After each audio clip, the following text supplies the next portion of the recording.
ajar sia ku aing. Aing Ayam kopi. Qala Rasulullah sallallahu alaihi wasallam, kemudian Rasulullah SAW bersabda, wallahi la astaghfiranna laka malam annaka. La astaghfiranna laka malam annaka. Malam annaka. Saya yakin ini diketahui santri, apalagi santri-santri alat ya, santri-santri nausorof ini. Terus kemudian fa in qulta fa idza akhadha mutawakkil silahuhu. Mutawakkil silahuhu. Nah, dia baca mutawakkil silahuhu. Ya Allah ya Rabbi. Ini kan parah kali teman-teman ya. Padahal ini susunan kalimat yang biasa lah. Wa aklu ba'irih. Wa aklu ba'irih. Nah ini yang paling parah. Wa aklu ba'irih ya Allah.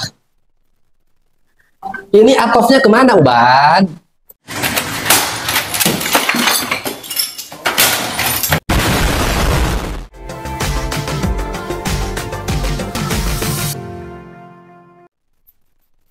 Bismillahirrahmanirrahim. Alhamdulillah wassalatu wassalamu ala Rasulillah sayyidina wa maulana Muhammad bin Abdullah wa ala alihi wa ashabihi wa mawalah amma ba'd.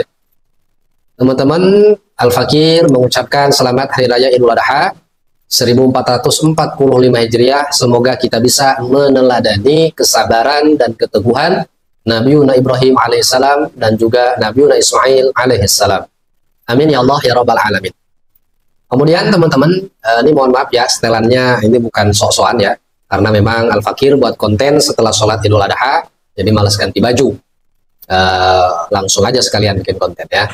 Teman-teman sekalian, di konten ini kita akan menanggapi cara bacanya satu lagi makhluk langka, murid paling senior dari Wali Gufron,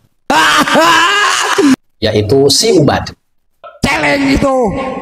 Saya tidak memanggil lagi Ustadz ya, karena dia sendiri pun begitu ya kepada orang lain. Nah, kata si Mufti, si Usman, Usman sama si Usman sekarang semakin kelihatan dalam surat ini. Makanya dia ada kalimat begitu, meminta perlindungan dari Belanda sebagai backing supaya dia tetap tinggal di Betawi. Jadi si Ubad ini adalah santri senior yang biasanya disuruh baca Quran, hadis dan kitab kuning oleh Wali Gufron. Jadi kalau Wali Gufron dibawa Quran, dibuka kemudian suruh baca, bawa hadis dibuka kemudian suruh baca, bawa kitab dibuka kemudian suruh baca gitu ya. Aduh, liur. Karena kan kenapa kita kritisi? Karena kalau dilihat dari gaya dia ngomong, kemudian dia baca kitab seolah-olah meyakinkan teman-teman. Nah, apakah benar demikian? Kita cek teman-teman ya di salah satu video dia. Langsung saja. Faqala ay ammi qul la ilaha illallah. Nah, terus kemudian Rasulullah berkata kepada pamannya Abu Thalib itu supaya membacakan la ilaha illallah kalimatan uhajulaka biha indallah, karena ini sangat saya butuhkan kalimat ini. Ini sangat saya butuhkan kalimat ini. Ini teman-teman adalah hadis ya, riwayat Imam Bukhari. Ini ada di kitab Sahih Bukhari. Ya, saya lupa nomor hadisnya. Tapi yang jelas di sini ada kesalahan yang sangat fatal, dan ini kesalahan kelas SD lah ya. Kesalahan yang tidak layak dilakukan oleh seorang ya katanya murid wali gitu, yang sok-sokan kritik sana sini, mengkafir-kafirkan dan memusyrikan habaib dan ba'lawi teman-teman ya. Dia mengartikan lafaz uhaju dalam hadis ini sebagai membutuhkan ya. Dan ini diulang-ulang sama dia. Padahal kalau membutuhkan itu mungkin ahtaju. Kalau uhaju itu berhujjah teman-teman. Coba kita perhatikan konteksnya teman-teman. Di hadis ini menceritakan tentang saat-saat terakhir Abu Thalib ya, paman Nabi Muhammad Sallallahu Alaihi Wasallam. Ketika Rasulullah datang, di sana sudah ada dua orang. Yang pertama Abu Jahal, yang kedua adalah Abdullah bin Abi Umayyah bin Al-Mughirah. Kemudian Rasulullah menghampiri Abu Thalib dan berkata, "Ay ammi, qul la ilaha illallah." Wahai paman, ucapkanlah lafaz la ilaha illallah. Kemudian kalimatan uhajjulaka biha indallah, yaitu kalimat yang aku akan berhujjah dengannya bagimu di hadapan Allah. Jadi bukan karena aku membutuhkan supaya kamu diterima di sisi Allah. Ini ngawur ya. Ini efeknya kalau nggak paham ya mufradat, maka akan menghasilkan konklusi atau kesimpulan yang ngawur teman-teman. Nah, ini kesalahan fatal yang pertama. Kalau di tilawah ini kesalahan jali gitu ya, kesalahan yang tidak bisa ditolerir ya dari seorang yang katanya murid wali gitu ya. Oke, lanjut teman-teman. Allah. Faqala Abu Jalil wa Abdullah bin Abi Umayyah, kemudian Abu Jahal Abdullah dan Abdullah bin Abi Umayyah, ataragabu an millati Abdul Muttalib. Apakah engkau menginginkan, maksudnya kisahnya untuk pengingkaran ya. Apakah engkau menginginkan, maksudnya kisahnya untuk pengingkaran ya. Jadi atargobu ya, ini dimaknai menginginkan pengingkaran ya. Ini aduh sekali lagi ya, aduh gimana ya ngomongnya. Dia tidak bisa membedakan arti rogiba fi dan rogibaan gitu. Jadi lafaz rogiba ini teman-teman ya merupakan kalimat yang harus bersambung dengan kalimat lain sehingga akan mempengaruhi maknanya. Kalau rogiba kemudian diikuti huruf jar an, maka maknanya itu membenci teman-teman. Sebagaimana dalam hadis, faman rogiba an sunnati, faman rogiba an sunnati. Barang siapa orang yang membenci sunnahku. Tapi kalau rogiba fi maknanya mencintai, menyukai, menyenangi, kemudian membutuhkan dan lain-lain teman-teman. Nah di sini kebingungan nampak si Ubad ini ya. Ini menunjukkan literasinya yang kurang teman-teman ya. Ini padahal pelajaran kelas berapa ya? Kelas 3 MTS lah kira-kira ini ya. Membedakan antara rogiba fi dan juga rogibaan teman-teman. Kita lanjut. Apakah engkau senang istilahnya mengingkari agama Abdul Muttalib, nenek moyang kamu gitu? Apakah engkau senang istilahnya mengingkari agama Abdul Muttalib, nenek moyang kamu gitu? Jadi sekali lagi ya, dia mengartikan apakah kamu senang meninggalkan katanya ya agama Abdul Muttalib. Padahal maksud dari sini adalah ya ketika Rasulullah menyampaikan itu, kemudian Abu Jahal menimpali teman-teman ya. Apa kata Abu Jahal dan juga Abdullah bin Abi Umayyah? Atarghabu an millati Abdul Muttalib? Apakah kamu benci dengan agama Abdul Muttalib? Itu ya teman-teman. Oke lanjut. Falam yazal Rasulullah, tapi Rasulullah tidak henti terus mentalqin Abu Thalib kalimat la ilaha illallah. Wa yu'idani bitilkal maqalah. Wa yu'idani bitilkal maqalah. Nah di sini juga teman-teman ya salah dan dia tidak mengartikan mungkin apa ya nggak tahu artinya mungkin ya. Jadi akan melahirkan kesimpulan yang ngawur gitu.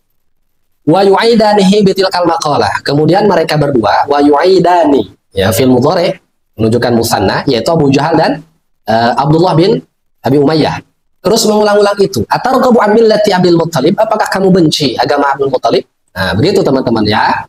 Pada akhirnya Abu Thalib di akhir hayatnya tidak sempat mengucapkan la ilaha illallah wa aba yaqula la ilaha illallah, seakan-akan Abu Thalib ini menolak kalimat la ilaha illallah.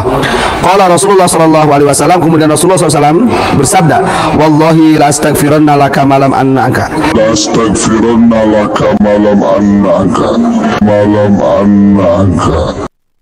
Padahal ini ada harokatnya teman-teman ya. Coba kalau kita perhatikan ya, hadis yang dia baca itu ada harokatnya. Tapi dia kebingungan, ini artinya apa mungkin ya. Padahal di sini jelas ya, Nabi Muhammad SAW bersabda, wallahi demi Allah, la astaghfiranna. Sungguh aku akan memintakan ampunan laka bagimu malam unha. Ya, selama atau selagi aku tidak dilarang. Jadi asal kata daripada naha, yanha, kemudian dimajhulkan, yunha. Diubah ke mutakalim wahdah, unha. Selama aku tidak dilarang. Ya. Itu membuang huruf ilat. Ini harus belajar lagi memang di Sumbadin ya. Walakin minal alamati ala darika al maqam musabiqu alaihi, akan tetapi tanda-tandanya itu ya seperti makom yang terlewat yang sudah dijelaskan di atas. Ayat sakharalaka. Ayat sakharalaka. Itu sudah saya garis bawahi ya teman-teman. Dia baca ayat sakhara. Harusnya ayyusakhara. Ya, sulasi mazid naul awal bab tsani ala wazni fa'ala yufa'ilu sakhara yusakhiru, kemudian dimajhulkan jadi yusakharu dan menjadi nasab karena adaan termasuk amil nasib atau amil nawasib dibaca an yusakhara. Kalau dibaca yasakhara itu bab keberapa itu dalam bab tasrih? Ya, jadi ayyuskhara atau ayyusakhara. Kalau yasakhara ini nggak tahu ini. La haula wala quwata illa billah. Dan di sini pun dia salah memaknai ya teman-teman. Di sini kan begini redaksinya ya. Fa in qulta, apabila kamu bertanya, bukan kamu ditanya, gitu. Apabila kamu bertanya, wahal min alamatin, apakah ada tanda-tanda a'lamu biha yang dengannya ini aku bisa tahu anni qad wasaltu ilaiha, bahwa aku ini sudah sampai ke makom karomah. Ini sebenarnya lanjutan daripada teks ya sebelumnya atau kalimat-kalimat paragraf-paragraf sebelumnya teman-teman. Jadi di paragraf sebelumnya Imam Al-Ghazali ini menjelaskan tentang seseorang yang bisa menundukkan singa, teman-teman ya. Nah, kemudian diikutilah dengan pertanyaan ini. Apakah ada tandanya? Yang dengan tanda itu aku bisa tahu bahwa aku ini sudah sampai ke makom mereka. Karena menurut Imam Al-Ghazali, orang yang bisa menundukkan singa itu adalah bentuk daripada karomah yang kita ini tidak perlu belajar dari orang lain. Intinya tidak untuk dipelajari lah, teman-teman ya. Nah, begitu maksudnya. Nah, si Ubaid ini memaknainya nggak seperti itu, teman-teman. Seperti sudah kita simak tadi ya. Nah, kemudian jawaban Imam Al-Ghazali di sini, al-wasilu la yahtaju ila talabil alamat. Orang yang sudah sampai, begitu maksudnya. Ya, orang yang sudah sampai ke makom itu tidak membutuhkan tanda. Walakin minal alamati ala dzalikal maqami as-sabiqati alaihi. Akan tetapi ya di antara tanda-tandanya pada makom yang tadi itu, yaitu makom yang bisa menundukkan singa tadi, alaihi ayyusakhkhara laka, yaitu ditaklukkan bagimu kalbun, seekor anjing, huwa ma'aka, yang dia itu hidup bersamamu, artinya anjing kita lah ya, fiha bika, ya, dengan rasa takut padamu, yusama al-ghadab, dan disebut dengan ghadab marah. Nah di sini teman-teman ya, Imam Al-Ghazali ini menjelaskan tentang anjing zohir, ya anjing hewan, dan juga anjing batin, yaitu kemarahan, teman-teman sekalian. Jadi di sini kalau kita baca ke bawahnya itu dapat apanya kesimpulannya itu dengan sempurna ya. Nah dia pun loncat-loncat ya baca kitabnya gitu. Mungkin karena bingung gitu ya, nggak dilanjutkan, jadi dia loncat ke bagian bawahnya. Dan ini yang paling lucu dan paling parah, teman-teman. Terus kemudian fa in qulta fa idza akhadha mutawakkil silahuhu. Nah dia baca mutawakkil silahuhu. Ya Allah ya Rabbi. Ini kan parah kali, teman-teman ya. Padahal ini susunan kalimat yang biasa lah. Fa in qulta, dan apabila engkau berkata atau bertanya, fa idza akhadzal mutawakkilu silahahu, itu maf'ul bi ubad, bukan fa'il. Lah kalau dibaca silahuhu jadi apa dia tarkibnya? Ya, jadi yang benar itu fa idza akhadha, dan apabila mengambil. Siapa yang mengambil? Fa'ilnya al-mutawakkilu, orang yang bertawakal, silahahu, pada senjatanya. Ini dibaca rofa, aduh. Bingung teman-teman ya. Jadi ini sekali lagi kesalahan fatal yang tidak layak terjadi pada seorang yang ngegas gitu ya, seolah-olah paham semua kitab. Hadron minal aduwi wa ughliqa babuh. Nah, kemudian dibaca wa ughliqa babuh. Ini karena memang udah bingung gitu ya, udah nervous, udah bingung, jadi ya nggak dipakai lagi otaknya, teman-teman. Harusnya wa aghlaqa babahu. Jadi apabila kamu bertanya, fa idza akhadha al-mutawakkilu silahahu, apabila orang yang bertawakal itu mengambil senjatanya, hadzaron minal aduwi, karena takut dari musuh, wa aghlaqa babahu, dan dia mengunci pintunya, begitu. Ya, ini fi'il yang harusnya ma'lum dibaca majhul ya, yang seharusnya maf'ul bih dijadikan naibul fa'il, aduh repot. Ya, hadzaron minal lasi, ya karena takut dari pencuri. Wa aklu ba'iri. Nah ini yang paling parah, wa aklu ba'irihi, ya Allah. Ini atofnya kemana, Ubad? Harusnya itu wa aqala ba'irahu, dan dia mengikat untanya. Ya, atau wa aqala ba'irahu gitu ya. Bukan wa aqlu ba'irihi, atap kemana kalau dibaca wa aqlu ini? La haula wala quwwata illa billah. Jadi beginilah kualitas teman-teman. Jadi beginilah kualitas para pembegal nasab ya, teman-teman. Dia cuma bisa ngegas padahal baca kitab ngawur acak-acakan, teman-teman. Ini parah ini kesalahannya. Saya yakin ini diketahui santri, apalagi santri-santri alat ya, santri-santri nauzorof ini. Fabi ayu itibarin yakunu mutawakkilan. Nah itu di sini dijawab fa aqulu yakunu mutawakkil bi ilmin wal hal. Secara keilmuan dikatakan mutawakil.